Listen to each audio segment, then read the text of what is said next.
नमस्कार दोस्तों, मैं हूं जितेंद्र शर्मा। LIS टेक की यूट्यूब चैनल पर आपका एक बार पुनः हार्दिक स्वागत है, जहां हम पुस्तकालय और सूचना विज्ञान से संबंधित विभिन्न प्रकार की प्रतियोगिता परीक्षाओं के आधार पर जो सिलेबस आयोजित होता है उसके आधार पर वीडियो लेक्चर्स हम सभी डिस्कस करते हैं। और उसी क्रम में आज हम डिस्कस करेंगे पुस्तकालय अनुभाग, जिसे हम इंग्लिश में लाइब्रेरी सेक्शन कहते हैं। तो चलिए शुरू करते हैं।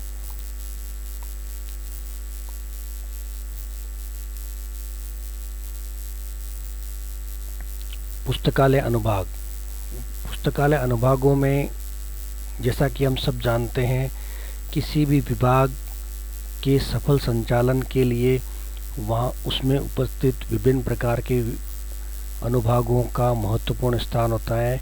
उसी प्रकार पुस्तकालय भी अपने आप में एक बहुत बड़ा विभाग है, जिसके संचालन तथा पाठकों की आवश्यक मांग को कम से कम समय में पूरा करने के लिए तथा पुस्तकों और पाठकों की आवश्यक सूचना को व्यवस्थित, सुरक्षित और संरक्षित करने के लिए विभिन्न प्रकार के विभागों की आवश्यकता पड़ती है।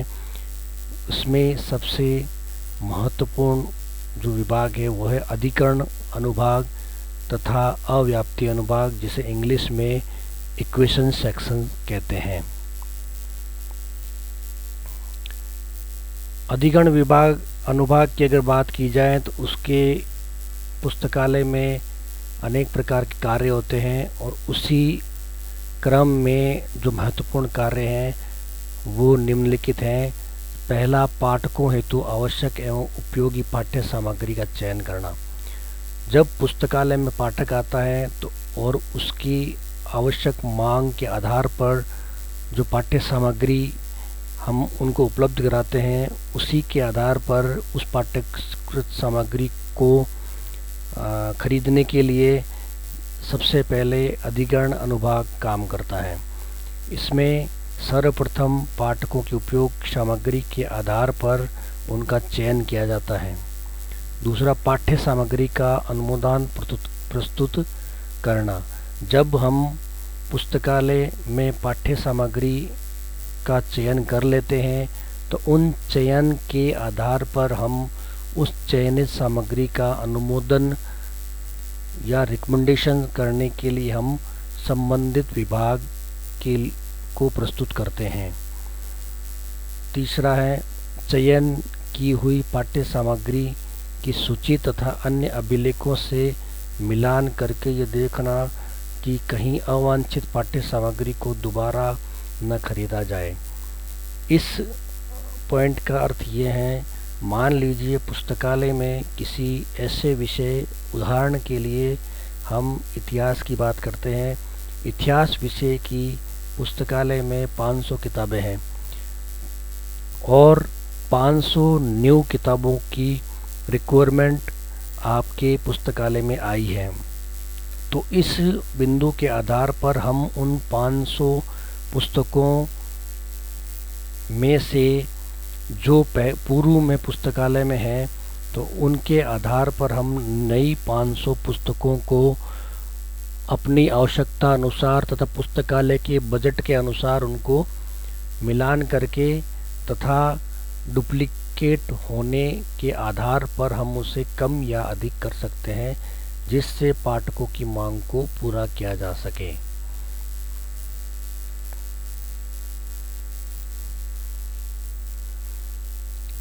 अवांछित पाठ्य सामग्री को न खरीदा जाए। कहने का अर्थ ये हुआ, जो पाठ्य सामग्री पुस्तकालय में उपयोग में नहीं आती है, जो पाठक उनका अध्ययन नहीं करते हैं, उस पाठ्य सामग्री को हम वापस न खरीदें। इसके लिए इस सूची का अभिलेखों का निर्माण किया जाता है। चौथा है, पाठ्य सामग्री प्रदान करने के लिए विद्यार्थियों की नियुक्ति, विक्रेताओं की नियुक्ति करना, उनके साथ समस्त कार्यों को करते दशाओं का अनुमोदन करना, झूठ तथा विदेशी पुस्तकों के विनिमय दर तय करना। कहने का अर्थ हुआ कि जब हम किसी विक्रेताओं को पुस्तक खरीदने के लिए चयन करते हैं और उस चयन के आधार पर उस विक्रेताओं की विभिन्न प्रकार की शर्तों तथा विदेशी विनिमय दर के आधार पर उन पुस्तकों को खरीदने के कार्य को प्रारंभ किया जाता है। सेट में प्रकाशित पुस्तकों के स्थायी आदेश देने के लिए स्थायी विक्रेता की नियुक्ति करना और उनके साथ नियम और शर्तें तय करना। जब हम पुस्तकालय की पुस्तकों को क्रय के लिए किसी विक्रेता एजेंसी को पुस्तकें खरीदने के लिए पाबंद करते हैं तो उसमें प्रकाशित पुस्तकों के आदेश को देने से पूर्व हम उसकी से संबंधित विभिन्न प्रकार के नियमों और शर्तों को तय किया जाता है। उदाहरण के लिए विक्रेता पुस्तकों को कितने समय में हमारे ऑर्डर देने के बाद पुस्तकालय में सप्लाई करेगा। पुस्तकालय में जब सप्लाई की जाती हैं तो पुस्तकें साफ और आधुनिक प्रकाशन के माध्यम से ही की जानी चाहिए। नियमों के अनुसार कम से कम 3 साल तक का एडिशन, नवीनतम एडिशन पुस्तकालय में क्रय करना चाहिए और जिस क्रम में हम पुस्तकें खरीदें ऑर्डर देंगे उसी क्रम में पुस्तकों को पुस्तकालय में प्रस्तुत करने से संबंधित नियमों को हम इस पॉइंट के आधार पर विक्रेताओं को नियुक्ति करने से पूर्व, उनको आदेश देने से पूर्व इस प्रकार की नियम और शर्तों को तय करते हैं। फिर चयन की पाठ्य सामग्री का उपयुक्त पुस्तक विक्रेता को क्रय आदेश भेजना। जब हम पुस्तकालय में पुस्तकों को क्रय के लिए विक्रेता को तय करते हैं तो उस विक्रेता को पुस्तक की पाठ्य सामग्री के उपयुक्त पुस्तक विक्रेता को क्रय करने का आदेश भेजा जाता है। जब विभिन्न प्रकार की लिस्टें हमारे पास विक्रेताओं से संबंधित चयन की सूची आती है तो उसमें से जो हमारे द्वारा निर्धारित की गई शर्तों के आधार पर हम पुस्तकालय की आवश्यकता के अनुसार किसी विक्रेता को हम निर्धारित करते हैं तथा उसको पुस्तकों से क्रय से संबंधित आदेश की प्रक्रिया हम प्रारंभ करते हैं। प्रकाशक को द्वारा दी जाने वाली पुस्तकों की प्रदाय प्राप्त करना। जब हम पुस्तकालय में क्रय आदेश दे देते हैं तो पुस्तक विक्रेता जब पुस्तकालय में पुस्तकों को सप्लाई करता है तो हम उसके द्वारा सप्लाई की हुई पुस्तकों की सूची बिल सहित हम पुस्तकालय में इसी सेक्शन में प्राप्त करते हैं। अर्जित की गई पाठ्य सामग्री का क्रय आदेश से मिलान करना और यह देखना कि जिस पाठ्य सामग्री के आदेश दिए गए थे वह पाठ्य सामग्री उचित ढंग से प्राप्त हुई है या नहीं।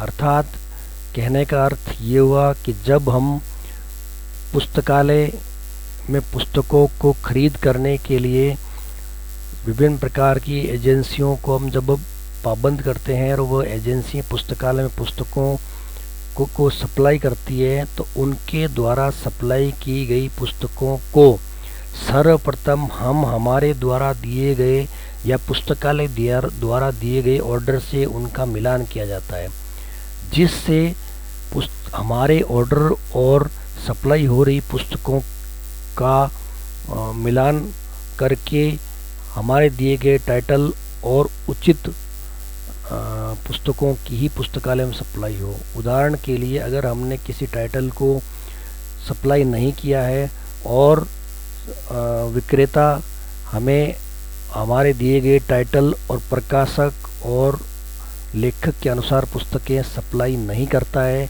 तो उक्त त्रुटि को हम इस बिंदु के माध्यम से पुस्तकालय में पकड़ सकते हैं। तो जो पहला सेक्शन है अधिग्रहण अनुभाग वह पुस्तकों के क्रय से संबंधित विभाग है, जिसमें हमने सबसे पहले देखा पुस्तकों की चयन करना, फिर पुस्तकों को क्रय हेतु अनुमोदन के लिए प्रशासनिक अनुभाग को भेजना, फिर जब हम पुस्तकों को भेजते हैं तो उससे पूर्व हमारे द्वारा पुस्तकालय और मांग पत्र के आधार पर पुस्तकों की डुप्लीकेशन और अनुपयोगी पुस्तकों को चेक किया जाता है। जब हम पुस्तकों को चेक कर लेते हैं तो हमारे द्वारा एक फाइनल सूची बनाई जाती है, जिस सूची को हमें पुस्तकों को विक्रेता के माध्यम से प्राप्त करना पड़ता है। जब हम सूची तैयार कर लेते हैं तो उस सूची से पुस्तकों को क्रय करने के लिए उचित माध्यम के विक्रेता जो हमारे नियमों शर्तों के आधार पर हम उनका चयन करते हैं। जब विक्रेता का चयन हो जाता है तो विक्रेता पुस्तकों की सप्लाई से संबंधित कार्य प्रारंभ करता है और पुस्तकालय उस सप्लाई में दी गई पुस्तकों को पुस्तकालय की ऑर्डर से मिलान करता है तथा मिलान के बाद में किसी प्रकार की त्रुटि होने पर वह संबंधित विक्रेता को संपर्क करता है। इसमें साथियों ध्यान देने की बात यह है कि जब पुस्तकालय पुस्तकें क्रय करता है तो उसके द्वारा दिए गए ऑर्डर में पुस्तक का टाइटल, लेखक का नाम और प्रकाशक, प्रकाशन वर्ष, मूल्य आदि का ध्यान रखा जाता है। उदाहरण के तौर पर हमने अर्थात पुस्तकालय ने किसी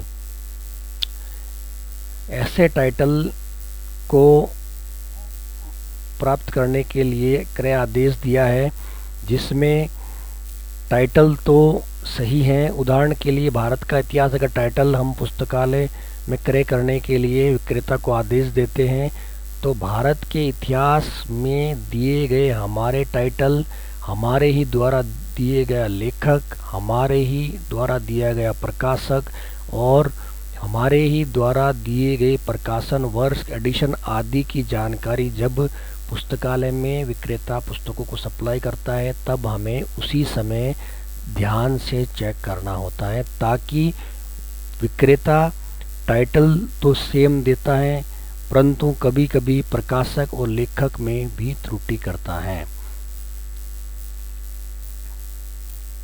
फिर बात करते हैं पाठ्य सामग्री का परिग्रहण करना और उनके बिलों का भुगतान करना। पाठ्यग्रहण सामग्री का परिग्रहण जिसे एक्सेशनिंग कहते हैं। एक्सेशनिंग की प्रक्रिया हालांकि तकनीकी विभाग में होती है, लेकिन इस विभाग में भी उनसे संबंधित मार्क और प्रक्रिया का काम किया जाता है और उसके बाद उनके बिलों को भुगतान के लिए विभागों को प्रस्तुत किया जाता है।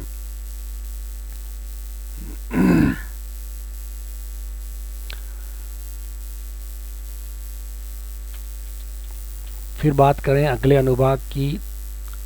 जब पुस्तकों को चयन किया जाता है तो उसमें चयन से संबंधित कुछ सिद्धांतों को निर्धारित किया गया है, जिसमें पुस्तकालय में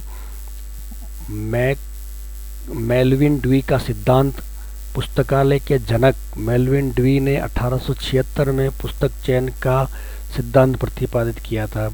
इस सिद्धांत के अनुसार पाठकों के लिए इस प्रकार की पुस्तकों का चयन किया जाना चाहिए जिसमें अधिकतम पाठकों के लिए न्यूनतम मूल्य पर सर्वोत्तम पुस्तकें प्रदान की जा सके, जिसे इंग्लिश में बहुत ही फेमस इनकी कोटेशन है, best reading for the largest number of the book. ध्यान रखें साथियों, जो कोटेशन बहुत से प्रतियोगी परीक्षाओं में पूछी जाती है कि best reading for the largest number of the book किसकी कोटेशन है, तो वह मेलविन ड्यूई की कोटेशन है। फिर दूसरे चयन के नियम की बात करते हैं तो ड्यूरी का सिद्धांत जो पुस्तकों के चयन में पुस्तकालय विज्ञान में अति महत्वपूर्ण है। ड्यूरी महोदय ने भी पुस्तक चयन का सिद्धांत सन 1930 में प्रतिपादित किया था। उनका सिद्धांत है उचित समय पर उचित पाठक को उचित पुस्तक प्रदान करना, जिसे इंग्लिश में right book to the right reader at right time. एक बात यहाँ पर ध्यान रखने की है साथियों, मेलविन ड्यूई और ड्यूरी के नेम लगभग मिलते जुलते हैं और जब हम याद रखते हैं तो इनके कोटेशनों में मिलान की संभावना बनी रहती है, इसलिए हमें ध्यान रखना पड़ता है।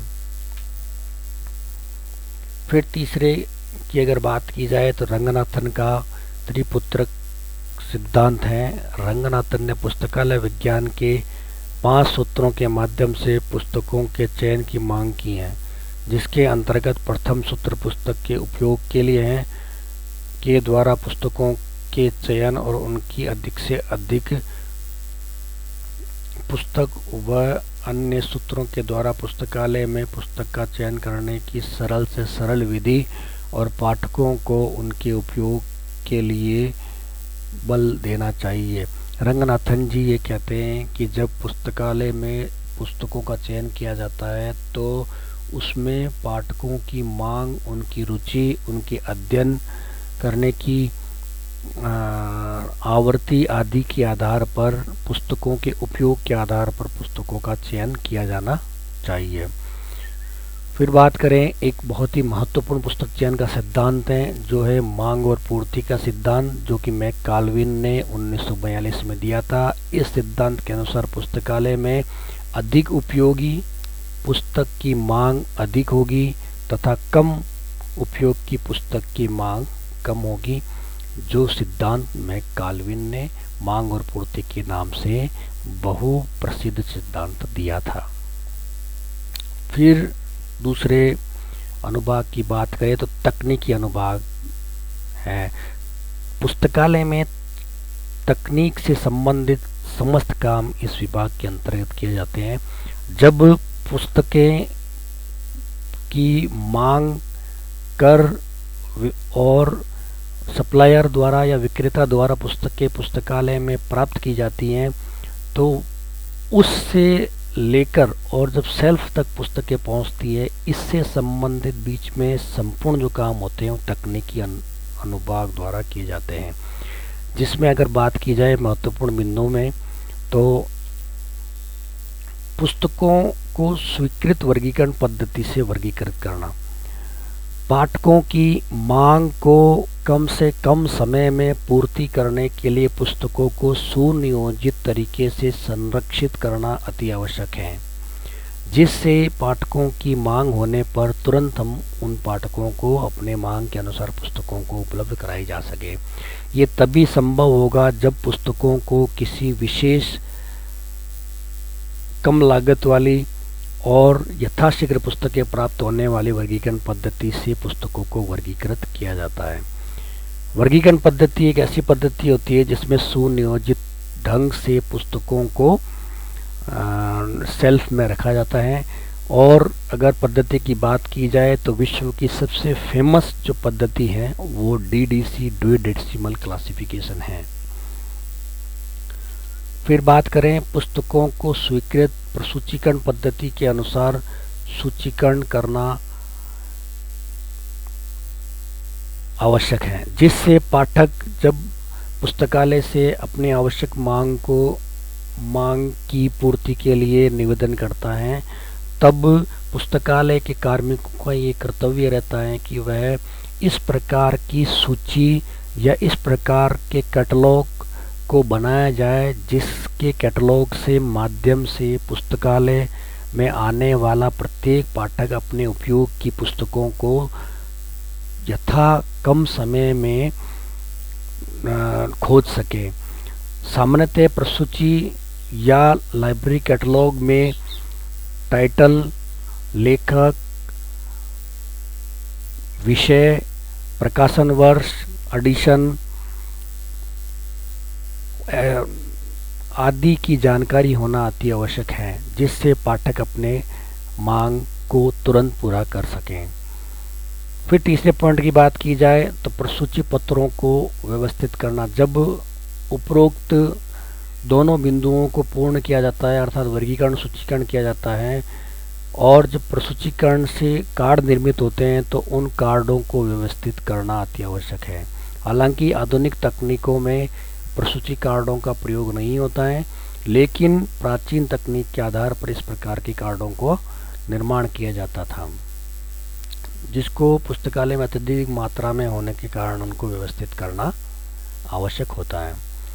फिर चौथे पॉइंट की बात की जाए तो पुस्तकों के पुस्तक पत्र अर्थात बुक कार्ड का निर्माण करना चाहिए और बुक कार्ड के माध्यम से ही पुस्तकों की संपूर्ण जानकारी जिस पर अंकित होती है। प्रसूची के विभिन्न संदर्शिका गाइड्स की व्यवस्था करना। जब बहुत अत्यधिक मात्रा में पुस्तकें पुस्तकालय में संग्रहित की जाती हैं तब पाठक कम से कम समय में उन पुस्तकालय की पुस्तकों का उपयोग करने के लिए तथा अपनी आवश्यक मांग को पूरा करने के लिए विभिन्न प्रकार की गाइड्स या संदर्शिकाओं का निर्माण किया जाता है जिससे पाठक यथा कम समय में अपनी पुस्तक का चयन कर सके। फिर सेल्फ लिस्ट का निर्माण करना और व्यवस्थित करना। सेल्फ लिस्ट साथियों प्रत्येक सेल्फ पर लगाई जाने वाली वह सूची है जिसकी जानकारी उस सेल्फ में पुस्तकों की दी जाती है, अर्थात जिस प्रत्येक सेल्फ के सामने एक प्रसूची लगाई जाती है जिसमें उस सेल्फ से संबंधित पुस्तकों की जानकारी एक निश्चित क्रम में दी हुई होती है जिससे पाठक उस सेल्फ सूची को देखकर ही अपनी पुस्तक को चयन और उपयोग कर सकता है। फिर पुस्तकों पर दे दिनांक स्लिप, पुस्तक, पाठ्य पुस्तक थैली इत्यादि चिपकाना और पुस्तकालय संपत्ति घोषित करने के लिए उन पर मोहर लगाना। ये जो विशेष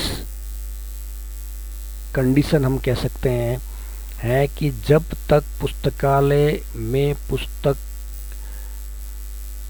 अपनी संपत्ति घोषित तब तक नहीं कर सकता जब तक पुस्तकालय उस पुस्तक पर परिग्रहण पंजिका या परिग्रहण मोहर के माध्यम से उसमें एंट्री न करे।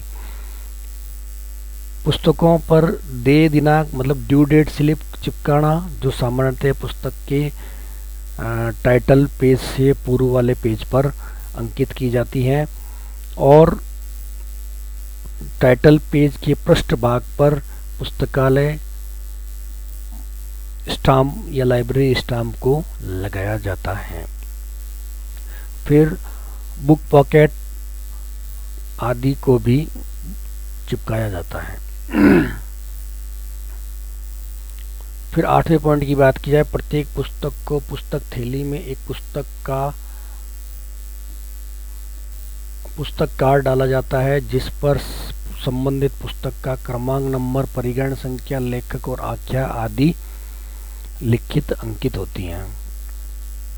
प्रसूची सूचीकरण, प्रलेखों और प्रसूची पत्रों की जांच करना।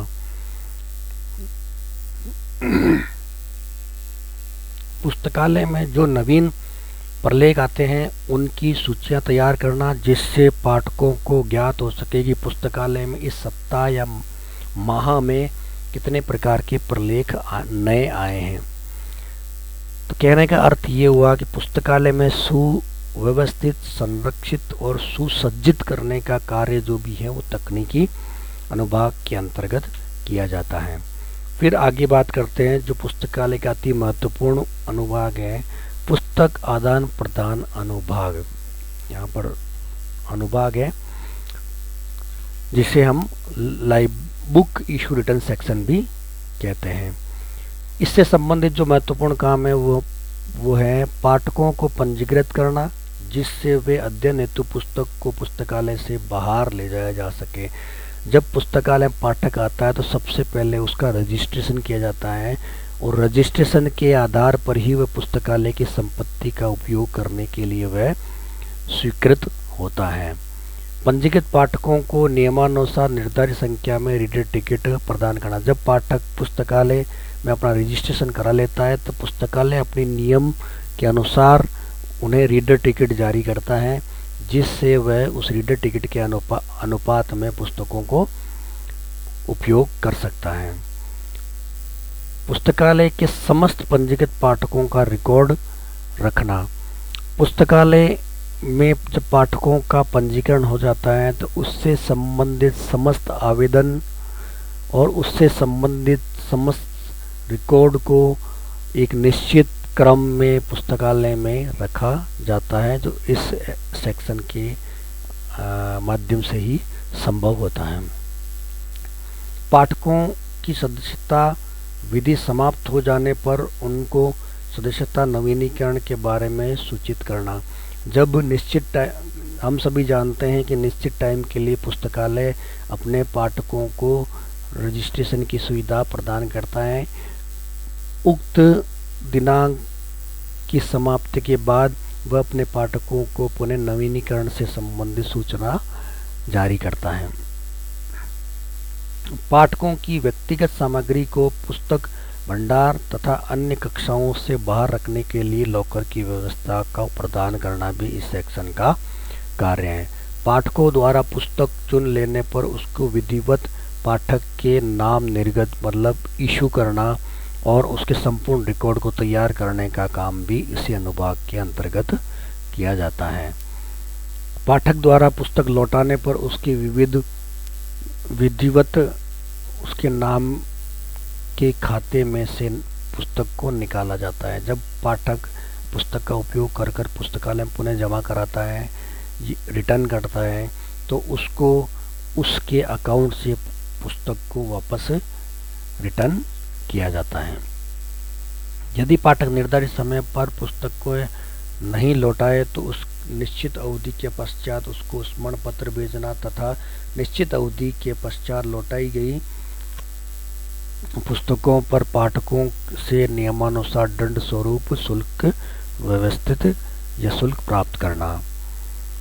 पाठकों द्वारा लौटाई गई पुस्तकों को उनके उचित स्थानों पर व्यवस्थित करने का काम भी इस अनुभाग का है। पाठक द्वारा पुस्तक नष्ट करने तथा खो देने पर भी उचित दंड या उसका मूल्य का प्राप्त करने का प्रावधान भी इसी सेक्शन के अंतर्गत आता है। पाठकों की प्रार्थना पर उनके लिए पुस्तक आरक्षित करना तथा पुस्तकालय में पुस्तक उपलब्ध नहीं होने पर उसको अंतर पुस्तकालय आदान प्रदान द्वारा प्राप्त करने की सुविधा और की उनकी व्यवस्था भी करनी चाहिए, जिसे हम इंग्लिश में इंटर लाइब्रेरी लोन भी कहते हैं। अनेक बार ऐसा होता है पुस्तकालय में, जब पाठक अपनी आवश्यक मांग को पूरी नहीं कर पाता है या आवश्यक पुस्तक को पुस्तकालय में उपलब्ध नहीं होती हैं, तो पुस्तकालय के स्टाफ का ये दायित्व होता है कि वह अपनी मांग पाठक की मांग को किसी अन्य पुस्तकालय से पूरा कर सके, जो इंटर लाइब्रेरी लोन के माध्यम से भी संभव होता है।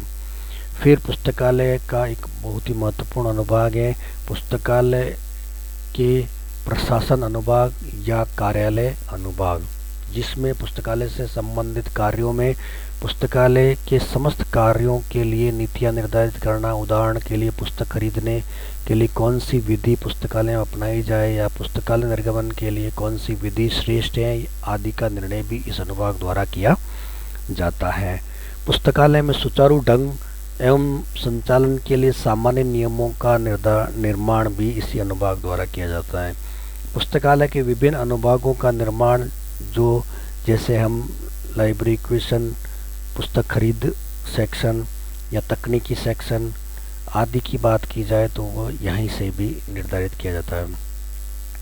पुस्तकालय के खरीद कार्यों के संचालन के लिए विभिन्न प्रकार की आवश्यक सामग्री जैसे उपकरण, स्टेशनरी, साफ सफाई करने के लिए सामग्री आदि भी उचित व्यवस्था करना भी इस कार्यालय का कार्य है। पुस्तकालय की विभिन्न कार्यों से संबंधित समस्त प्रशासनिक एवं सामान्य पत्र व्यवहार करना भी इसी कार्यालय का कार्य है। पुस्तकालय का प्रचार प्रसार करना भी इसी कार्यालय का कार्य है। फिर पत्र पत्रिका अनुभाग, जो कि पुस्तकालय का पाठकों की दृष्टि से महत्वपूर्ण अनुभाग है। सामान्यतः इस अनुभाग में उचित, आवश्यक तथा उपयोगी साम्य प्रकाशकों का पुस्तकालय में वित्तीय साधनों की दृष्टिगत रखते हुए चयन तथा आदेश करना, पुस्तकालय में पाठकों की मांग के अनुसार पत्र पत्रिकाओं को मंगाने की सूची बनाना, उस सूची में उनकी मांग को देखते हुए बजट स्वीकृत करना, बजट से संबंधित उनको क्रय करने की प्रक्रिया को प्रारंभ करना पत्र पत्रिका अनुभाग में होता है। उक्त सामयिक प्रकाशकों को अग्रिम भुगतान करना, जब पुस्तकों के अलावा पत्र पत्रिकाओं को जब क्रय किया जाता है तो उसमें अग्रिम भुगतान की व्यवस्था होती है जो इस सेक्शन के द्वारा संपन्न की जाती है। सामयिक प्रकाशकों के उन अंगों के लिए जो निर्धारित समय पर नहीं प्राप्त होते हैं, स्मरण पत्र भेजना और उनको यथाशीघ्र मंगवाने की कार्रवाई प्रारंभ करना भी इस सेक्शन का कार्य है। सामयिक प्रकाशनों से संबंधित समस्त अभिलेखों का निर्माण और अनुरक्षण करना भी इसी संबंधित सेक्शन का कार्य है। फिर एक्सटेंशन सर्विस, पुस्तकालय के विस्तार से संबंधित जो भी काम किए जाते हैं, जैसे पुस्तकालय की मार्केटिंग करना, पुस्तकालय की पुस्तकों से संबंधित जानकारी पाठकों, पुस्तकालय के पाठकों तथा पुस्तकालय से बाहर के पाठकों को भी उनकी जानकारी देना विस्तार सेक्शन का कार्य है, जिसे हम एक्सटेंशन सर्विस कहते हैं। जन साधारण में अच्छी अध्ययन पूर्ति के लिए इच्छा जागृत करना तथा पुस्तकालय की सेवाओं का उपयोग के लिए उन्हें जागृत करना, पाठक को पुस्तकालय का पाठक बनाना और उसे पुस्तकालय की संक्षिप्त जानकारी प्रदान करना जिससे वह अपनी आवश्यकता की पाठ्य सामग्री का उपयोग कर सके। जनसाधारण के घरों के द्वार तक पुस्तकालय की सेवाओं का प्रसार करना, जो कि वर्तमान समय में डिजिटल लाइब्रेरी या वर्चुअल लाइब्रेरी से संबंधित ये बहुत ही महत्वपूर्ण बिंदु है। समाज में सांस्कृतिक कार्य को लागू करने के लिए कारगर भूमिका निभाना, जनसाधारण को स्वास्थ्य सूचना विषयक और मनोरंजनात्मक साहित्य उपलब्ध कराना और उनमें पुस्तकालय के प्रति रुचि विकसित करना। जो लोग पुस्तकालय में नहीं आते हैं उनके पास जाकर उन्हें पुस्तकालय की सेवाओं के बारे में जागृत करना और सेवाएं देना। फिर अगला है पुस्तक अनुरक्षण तथा जिल्दबंदी अनुभाग। जब पुस्तकालय में पाठकों द्वारा बार बार पुस्तकें उपयोग की जाती हैं तब पुस्तकों की साज सज्जा, उसकी सुरक्षा से संबंधित कुछ कारणों को पुनः निर्मित करने के लिए या पुस्तकों को रीबाइंडिंग या पुस्तकों को वापस पढ़ने योग्य बनाने के लिए एक सेक्शन का निर्माण होता है जो पुस्तक अनुरक्षण तथा जिल्दबंदी सेक्शन कहते हैं, जिसे इंग्लिश में बाइंडिंग या बुक बाइंडिंग सेक्शन भी कहते हैं। इसके कार्यों में सबसे पहले पुस्तकालय के विभिन्न अनुक्रमण जैसे पाठ्य पुस्तक अनुक्रमण, संदर्भ पुस्तक के अनुक्रमण तथा सामान्य अनुक्रमण इत्यादि का निर्माण करना और उससे संबंधित पुस्तकों को उन्हें व्यवस्थित करना। पुस्तक संग्रह क्षेत्र में विभिन्न प्रकार की संदर्भित का प्रावधान करना और उनको यथोचित राजा राम मोहन राय पुस्तकालय न्यास रखना।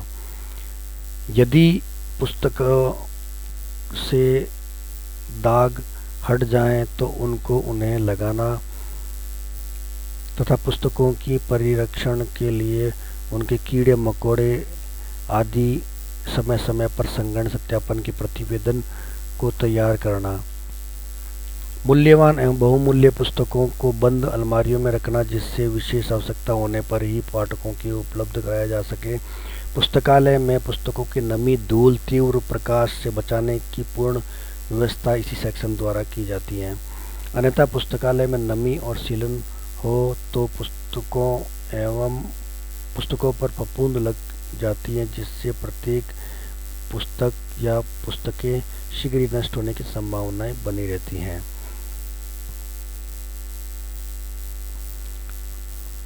फिर है संदर्भ अनुभाग जिसे इंग्लिश में रेफरेंस सेक्शन कहते हैं। संदर्भ सेवा से तात्पर्य ऐसी अनौपचारिक सहानुभूतिपूर्वक व्यक्तिगत सेवाएं जिसके द्वारा पाठकों को वंचित पाठ्य सामग्री प्राप्त होती है और उनको पुस्तकालय का उपयोग करने में सहायता मिलती है। यद्यपि पुस्तकालय में पाठकों के सहयोग के लिए पुस्तकों का व्यवस्थापन तर्कसंगत सहायक क्रम में किया जाता है, अनेक संस्थानों का भी प्रावधान किया जाता है तथा प्रसूति का निर्माण किया जाता है, किंतु मानवीय सहयोग पाठकों के लिए अति आवश्यक एवं महत्वपूर्ण होता है। इसके द्वारा सही समय पर सही पाठक को सही पुस्तक देता है। संदर्भ सेवा का ही एक महत्वपूर्ण कार्य है। संदर्भ सेवा में निम्नलिखित कार्यों को संरक्षित और संचालित किया जाता है, जिसमें पहला है पाठकों को पुस्तकालय नियम, स्वीकृत व्यवस्थापन तथा पुस्तक निर्गमन विधि से परिचित कराना, पाठकों को पाठ्य सामग्री चुनने में सहायता करना तथा उनको परामर्श देना, पाठकों को जिज्ञासा को संदर्भ पाठ्य सामग्री के माध्यम से पूर्ण करना, पाठकों को संदर्भ पुस्तकों के उपयोग करने के लिए प्रशिक्षित करना तथा उनको पर्याप्त संदर्भ सेवा प्रदान करना, पाठकों को मदद संदर्भ सेवा का समुचित लेखा जोखा रखना, जिससे अन्य पाठकों द्वारा उक्त प्रश्न पूछने पर उसके तत्काल उस प्रश्न का उत्तर दिया जा सके, पाठकों से नवीन तथा पुस्तकालय में उपलब्ध पुस्तकों के सुझाव प्राप्त करना तथा पुस्तक के पुस्तकालय में आ जाने पर पाठकों को सूचित करना, संदर्भ सेवा टेलीफोन द्वारा, डाक द्वारा संदर्भ टेक्स्ट पर व्यक्तिगत रूप से देते हैं। संदर्भ अनुभाग में पाठक मनोरंजन, प्रेरणा और सूचना प्राप्त करने के लिए आते जाते रहते हैं। इन्हें यह अनुभव कुशलतापूर्वक पाठकों को सुविधा प्रदान करना भी अनुभाग का कार्य है।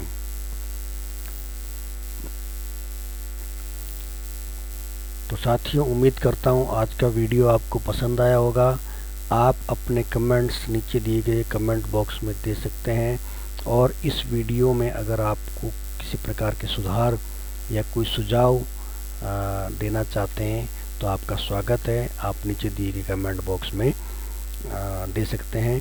और जो साथी प्रथम बार इस चैनल पर आए हैं वह इस चैनल को सब्सक्राइब करें, जिससे भविष्य में जो पुस्तकालय से संबंधित विभिन्न प्रकार के महत्वपूर्ण टॉपिक्स आपके लिए अपलोड करूंगा तो वो आपको जानकारी हो सके। धन्यवाद दोस्तों, फिर मिलते हैं।